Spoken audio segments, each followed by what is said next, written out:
In today's Threading Thoughts, we will be talking about furniture and white goods rentals. Just like shared mobility, furniture rental was unheard of in the Indian market until a few years ago. Perhaps an increasing discretionary lifestyle spending and changing design trends are pushing consumers towards renting. However, the category of rental subscription not only had to be created but often had to justify the need for furniture rental. The comfort, ease, and convenience of home furnishing have led to furniture and white good rental startups to make the most of the opportunity presented by the largely transient tech workforce in cities. While India's Tier 2 and Tier 3 has also shown great growth, it's the metros that are driving India's digital economy through vertical e commerce, private labels, new age FMCG goods, and sharing models. Tulika Shukla is AVP of Brand Strategy and Communications at Rentomojo. Tulika has an experience of 8 years in the digital marketing and brand building for FMCG brands and startups. She loves problem solving through consumer insights and is focused to create a brand that consumers love in an emerging category. She believes there is a need for more women leaders and role models who can inspire and set an example for the coming generation of workforce and continuously work towards it herself.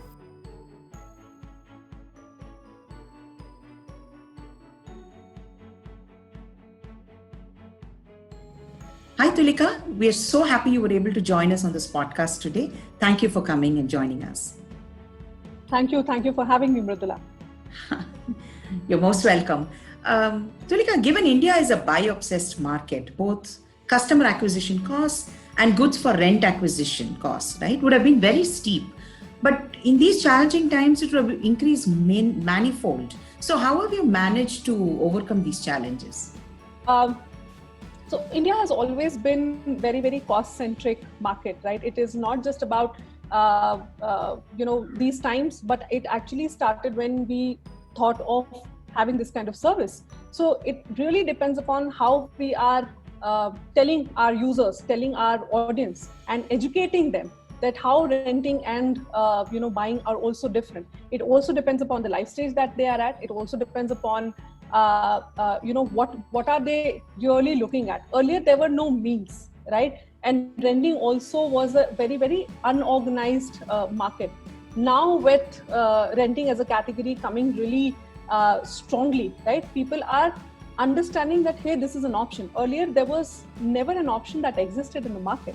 So obviously when we were educating, when we were new in the market, there were hardly any organic keywords which were being searched. There were hardly any people who were looking for things to rent.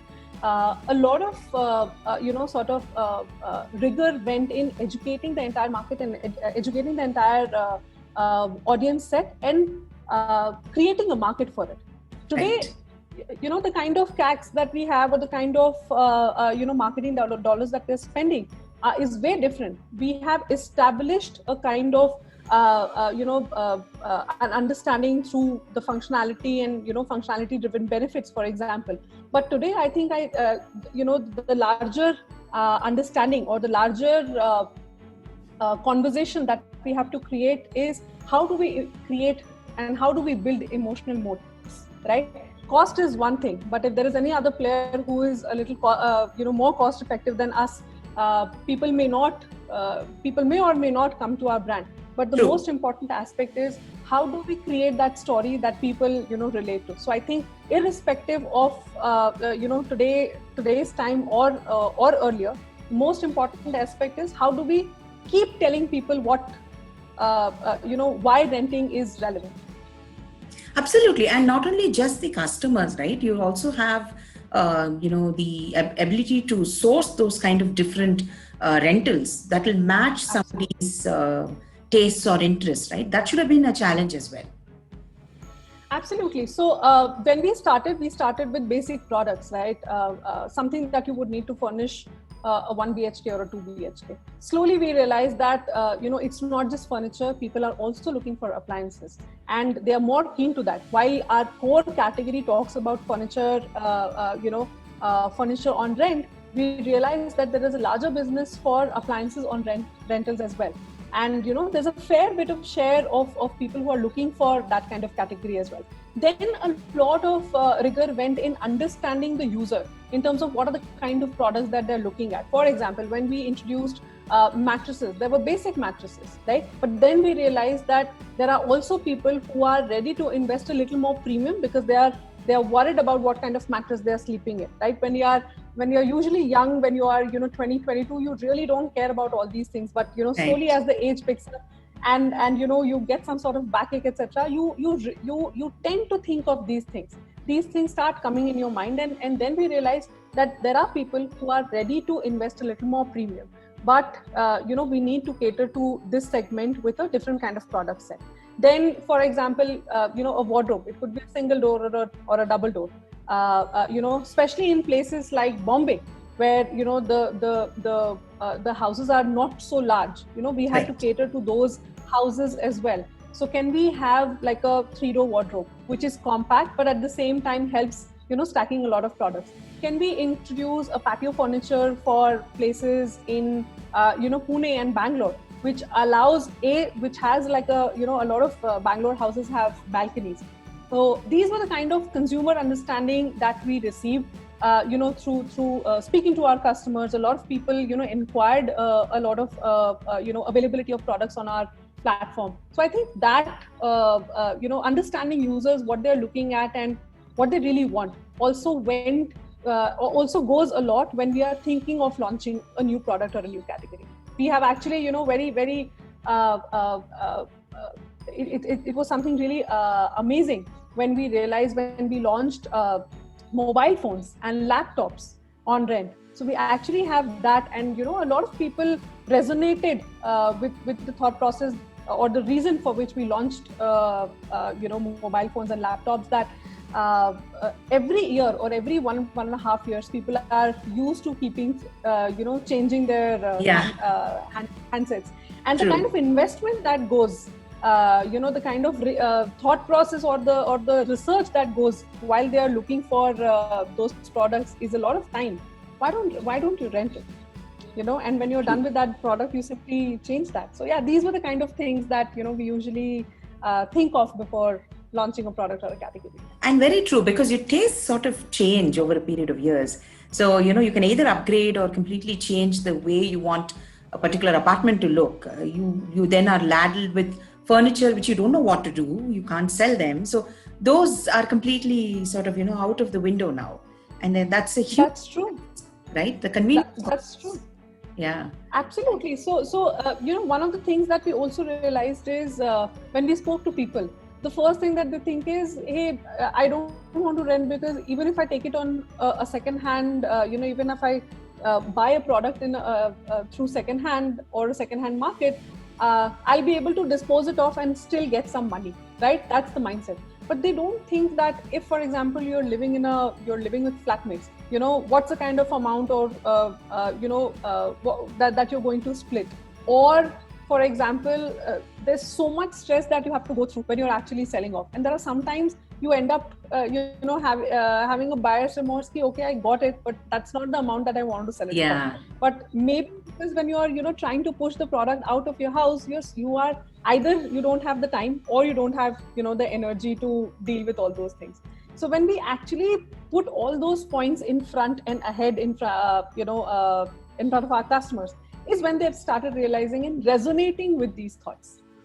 Absolutely. Cleaning and sanitizing has been taken to a whole new level. So what additional precautions have you taken, and how do you ensure the customer understands this as well when he returns rented goods? Right. So I think that especially the sanitization and making the products refurbished is the backbone of our business.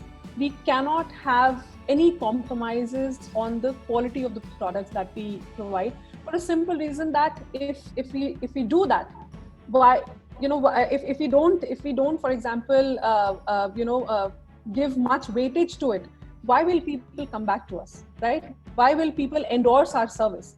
The first thing that people have, or like a few years back, renting was actually a stigma. People did not want to rent products because I'm not sure what kind of product it will be. I'm not sure who has used the product earlier. Right. So there are very strict refurbishment processes that we have. And every product, if there is a sofa, it goes through a very different, kind of, refurbishment process than a refrigerator, for example, right? And it is important because we want to provide a good quality product to our customers. That's one thing. Another thing is, if you have received a product and you're not happy, there is absolutely no question asked policy. We are happy to take the product back, and we will, replace your order with a different product. There's also no questions asked 7-day return policy that we have. So if there is somebody who has taken a product and they don't like it, they can actually, in those 7 days, connect with us and return the product and, take another product. So these are the kind of different, opportunities that customers have. Even if they have rented the product, they should not get into, I have rented and the product quality is not nice.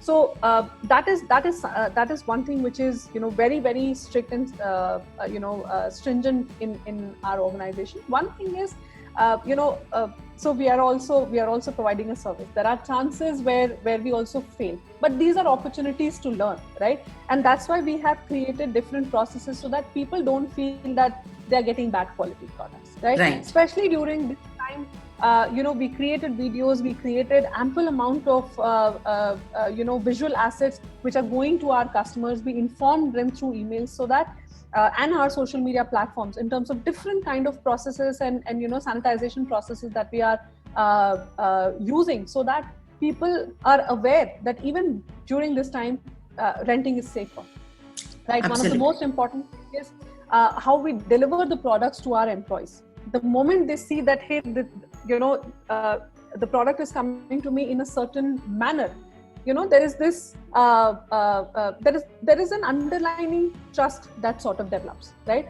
And especially during this time also, we have started sanitizing the products in front of the customers as well, if they ask for it. Yeah, that's something that we're also doing. No, that's amazing, because I think the reassurance is incredibly important, at least for customer retention. Yes. If it is not for new customers. Yeah. But the thing is also, when a customer returns, is there any onus on them, or is that completely on you? No, so we are absolutely aware that there will be some sort of wear and tear, which is definitely going to happen when a customer uses the product, right? You talk about a fabric sofa, or you talk about a refrigerator. When it is used on an everyday basis, on a daily basis, we are sure that some or the other wear and tear is bound to happen. So there is a particular, and that is something that we absolutely absorb, and there are no charges to the customers. Of course, there are when there are larger physical damages, or let's say if the product is not returned, that is when we of course get in touch with the customer, and we have a conversation, and those things happen. But largely, and I'm sure people are also very people are careful. Nobody wants to break a furniture and give it to you, right? Right. So couple of things, and a certain sort of wear and tear is definitely absorbed by the organization. But right, absolutely. A black swan event such as COVID has completely disrupted transport and labor markets. So what have been the major effects on your business, or at least in this sector? If you talk about the rental sector, one of the most important aspects was the lockdown that happened, right? And furniture, appliances, and especially rentals of renting of these products falls into non-essential category, right? So I think when the cities went into lockdown, we saw that the people were still ordering. The only restriction was we were not able to deliver. Right, so obviously there was some sort of degrowth that happened, but we are now more than pre-COVID level. The numbers are more than pre-COVID level. There's so much movement that's happening within the cities. Earlier, people were restricted or sort of inclined towards staying in houses which are closer to offices, but now there is no such restriction, right? Now they are willing to stay in homes where they feel hey, has a good balcony or has a good view, and is not restricted only because they want to save on the commute time. So we are seeing a lot of within the city movement. We are seeing a lot of people who are still shifting jobs in there's so many organizations who are still hiring, while most of them are working from home. Slowly people are also picking up, and there are some or fewer organizations who have started opening their businesses. So that's the kind of movement that we are also seeing. So definitely during the lockdown, in the cities that were locked down, and we are operating in almost all the metros, we definitely saw some slump. But now I think because of other reasons, like businesses being picked up, economy being picked up, we are in fact more than pre-COVID levels. Well, that's wonderful, because it's also a question of building resilience, right? Going forward for the organization. You take That's it, right. then you sort of move on. Actually, this leads beautifully to my next question, which is quite different from where we were thinking we were going. So, for most youngsters who move due to work or study, often prefer staying alone and individualizing their place of stay. But a paradigm shift has occurred due to the pandemic. So many are deciding to live in with their parents now. What are your thoughts on this? I have had a chance to speak to my own colleagues and a few of my ex-colleagues, and while this is a great opportunity, and I think people are really loving this entire time when they are able to spend more time with parents. I don't think any of us got that kind of opportunity when we were a little younger, right? But I also feel that, and this is not my these are not my thoughts, and I'm resonating, and I'm sort of echoing their thoughts, that they don't see this as a long-term. They don't see this as a long-term opportunity. They want to stay with their parents, but they still want to come back, because Right. I think the kind of the audiences also that we have are from tier 2, tier 3 cities, where the opportunities, for example, maybe I don't want to say that they're fewer, maybe different than what we have in tier 1 cities. So while they may not want to, for example, the sentiment of coming to office and working may be different, but still coming to to a place where there is workspace, and to a place where they have their friend circle, they have their own work circle. I think they would want to come back and start living the way they were living pre-COVID times, And just continue, and it's more like a quick stop right now. It's more like just that's right. Like continue. And I also feel, like I said, the sentiment of coming to office every day, because we've never thought of any other way, right? We were never thought of doing things any other way. While there are still organizations that have started, and who need people to come to office every day. But there are also organizations which is agnostic to this fact that whether you're coming to office every day or not. But I think at a larger, in a longer run, I still feel that there will be some sort of hybrid model, and people would want to come to their workplaces, if not every day, at least once a week, or at least a few days in a month, and would want to stay in these cities. Absolutely. And at that point, they would need a furnished apartment, or something that's workable for them, right? So that's still a need, perhaps a different need, but still a need. And in fact, even now when we are speaking to our customers who are ordering with us, one of the most important sentiment that's coming out is earlier people spent a lot of time at workspaces, at offices or at workspaces. So they really did not care so much in terms of where they were living and how they were living, because good 15 to 16 hours they were spending outside, if not in office, right? Office, and then you go out for for evening dinner or drinks, and you spend like a lot of time outside the house. But now when you are sitting at home, you want to create your own small corners, you want to have a good lifestyle. So I think that's the sentiment which is definitely picking up, and that's something that was very refreshing to know from the younger generation, and people who are our core audience. Not just that, people who are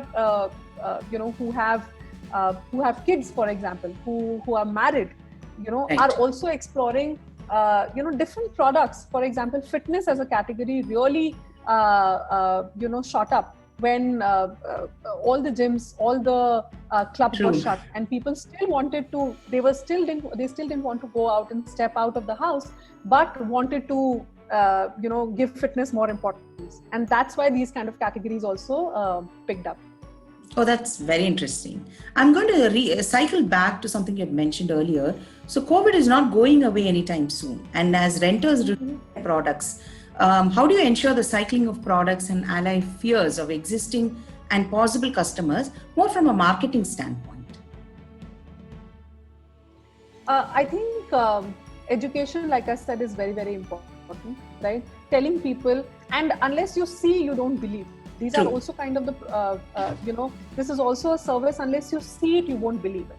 So I think real stories from the customers in terms of what their experiences have been, right? Understanding what are the fears that they have and addressing those fears through our service and the kind of processes that we build. That is very important.